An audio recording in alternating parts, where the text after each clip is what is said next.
Star Wars Outlaws has become one of my favorite video games of all time, sitting right next to EA's Battlefront 2 as my favorite Star Wars game of all time. Since release, I've put in close to 200 hours into Outlaws and highly recommend it to any and all fans of the franchise. I was lucky enough to play the game an entire week before it came out, but life stuff came up which prevented me from making videos talking up how great this game actually was, and since then, it's only gotten even better. I disagree with most of the criticism the game received on launch and found it, even in its primitive stages, to be highly enjoyable. Since release, the game has received numerous updates from paid DLC to absolutely free content drops and fixes. I've grown to love the game even more since the quality of life improvements came to the game, and I want to enjoy this game for many years to come. With at least one more confirmed update coming to the game this spring, I want to pitch some of my own quality of life improvements that I think could make the game even more timeless than what it already is. At the very least, I know each thing would provide value to the game in some sort of way. Since support for the game will inevitably disappear, here are 5 things that can make Star Wars Outlaws an even more incredible experience than what it already is. Number 1.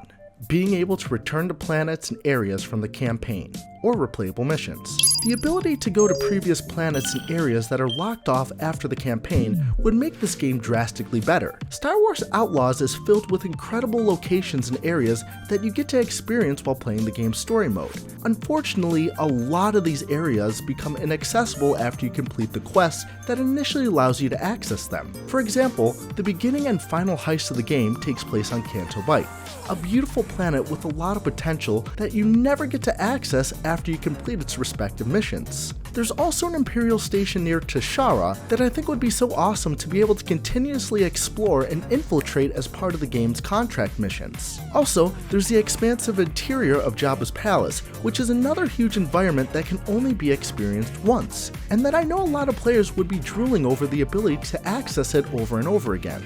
Even the latest DLC for Star Wars Outlaws called Wildcard has a luxurious ship where a sabacc tournament is held that would be so cool to revisit and roleplay scenarios in. There are countless other locations like this as well that are completely inaccessible forever after you complete that location's mission. I get that these locations are supposed to be one and done areas designed specifically for the campaign, but they don't have to be. Faction contract missions could be a way to make some of these areas accessible again, or the ability to play specific missions all over again could open these previously inaccessible areas, giving them relevance once more to be played again by the player. Number 2. More contracts. With the recent update that brought the Wildcard DLC into the game, also came free content in the form of new contracts. These new contracts created new objectives and missions for the player to experience, which added more replayability to the game, especially for the post-game. Some of the new contracts even took note from the game's campaign missions by adding multi-layered objectives in which objectives are chained after one another, giving each mission a feeling of continuity. I found this to be a fantastic way to add replayability to the game, especially with the lack of things to do after you 100% it. With that said, I'd love to see Rebel and Imperial contracts become a thing. These don't have to tie in with the reputation system per se, and can be exclusive to just earning more credits or special items. But one thing I found to be lacking in the game as a whole were the lack of Empire and Rebel conflicts. While they are here, it's very far and few, and I was hoping to see more Rebel versus Imperial stuff scattered around throughout the game. These Rebel and Imperial contracts could be a breath of fresh air by forcing Kay to team up with her least 2 favorite factions, and carry out a variety of exciting missions. There is so much potential to be had here, and I hope the developers add something like this to the game. Number 3.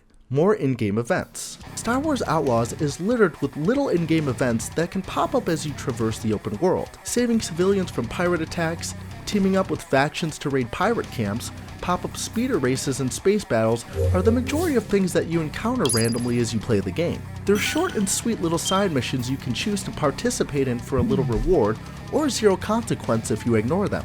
I like them, but there's not enough of them, or much variety. Bouncing back to the Rebels vs Empire idea I discussed earlier, I think it would be really cool to encounter skirmishes on each planet and in open space between the 2 factions. Of course, as the player, you can choose which side to fight for. Perhaps if you help the Empire, you get some credits, but helping the Rebels grants you some rare or expensive items at the cost of your wanted level going up.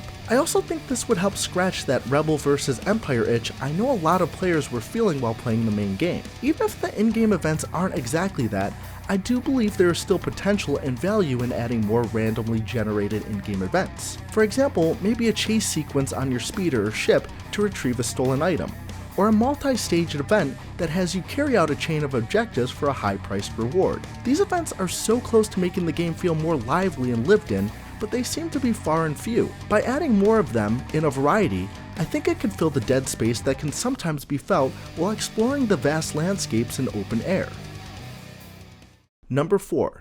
Some changes to the Wanted system. The wildcard update for Outlaws brought some great changes to the Wanted system and enemy behavior. Previously, you'd only encounter death troopers at an ISB base while trying to clear your Wanted level. Now, hitting max Wanted level has the Empire sending out shuttles of reinforcements, which include death troopers to assist in your capture. The number of Imperials on each planet when you hit max Wanted level are drastically increased as well, to the point where it's almost impossible to avoid detection from them in the open world. There are a few things though that I think could improve the max Wanted level experience, at least on planet side. For starters, there are AT-STs that are scattered around, but they're completely invincible. There's no way to take them down, which I think is a major issue. I understand that Kay isn't a super ultra powerful force wielding Jedi, but she doesn't have to be. Her blaster and quick wits have been proven to be able to get her out of many situations. With that said, AT-STs should be destructible. EA's Battlefront games do an excellent job in showing off destructible vehicles, and I'd love to see that brought over to Star Wars Outlaws.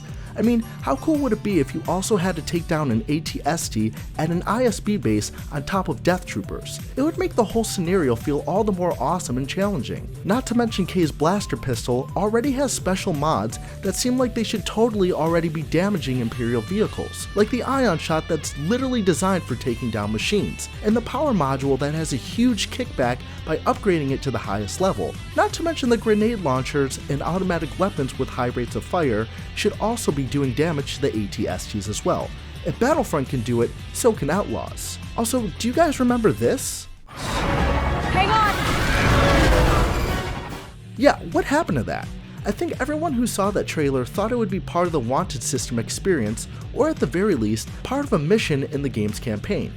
It was neither.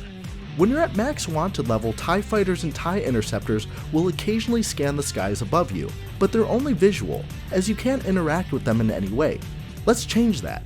I think adding Imperial starfighters that come after you would really enhance the experience drastically, and I think there are two ways this could be done. The first way could be to have them do strafing runs similar to EA's Battlefront 2015, but maybe with less frequency. In Battlefront 2015, starfighters will lock onto you and rain enemy fire down on your position. In this moment, you can either find cover or attempt to blast the starfighters out of the sky, which feels incredibly badass. What's funny is I think there's a stormtrooper who literally tells a story about someone blasting a TIE fighter out of the sky with a blaster pistol. I tell you, it's all about the training. Saw a rebel shoot down a TIE with a blaster. Can't keep track of how many different TIE fighters and bombers the Navy has now. They train us to shoot at X-Wings. Never seen a blaster take one down. Ubisoft should make this told myth a reality. The other way it could be done is by having a TIE fighter ascend down from the sky and hold a stationary position as it fires at you. Examples of this can be seen in a deleted scene of Rogue One where Jyn encounters a TIE fighter while on Seraph. The other times I've seen this done is in EA's Battlefront 2 during the campaign. During a few missions, TIE fighters will hover around your position to attack you, rather than performing strafing runs. This is another cool way that Imperial starfighters could be incorporated into the Wanted system. And last, another change I'd like to see to the Wanted system is a change to the arrest mechanic.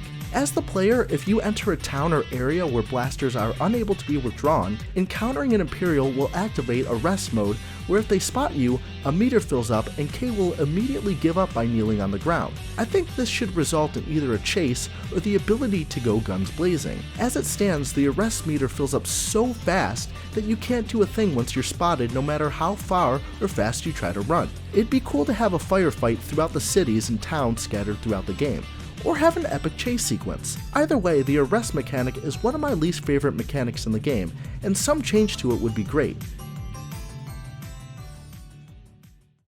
And finally, last but not least, a new game plus mode.